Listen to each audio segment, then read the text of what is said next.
I think we need to be far more aggressive when it comes to the housing situation in this country. And this is where I get a little bit rabid and a little bit militant. I think we need to think of it less in terms of opportunities for investment and value and much more in terms of people in this House need to have a stake in society, and they also need the right to put a roof over their heads.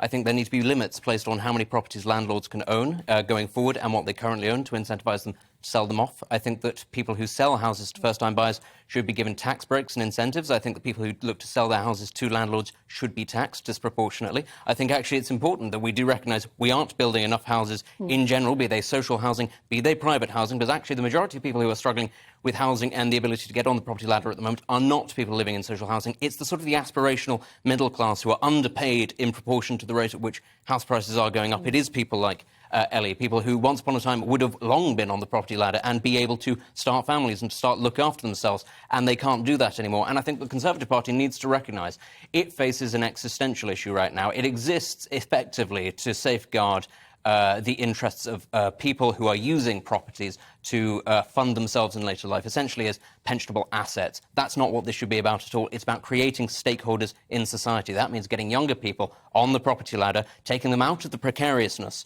of being in rented accommodation and onto the property owning ladder. Until they sort that, actually, I don't see the Conservative Party long-term having a future in this country. I think that the population will shift ever further to the left as they become, perpetual renters. And that is something that I understand in the short term. A lot of Tory donors, a lot of Tory members are really keen on the idea of, being landlords and having that opportunity, and house prices going up. Long term, it's going to be a disaster for this country. And any true Conservative needs to recognise this will require radical action in the short term.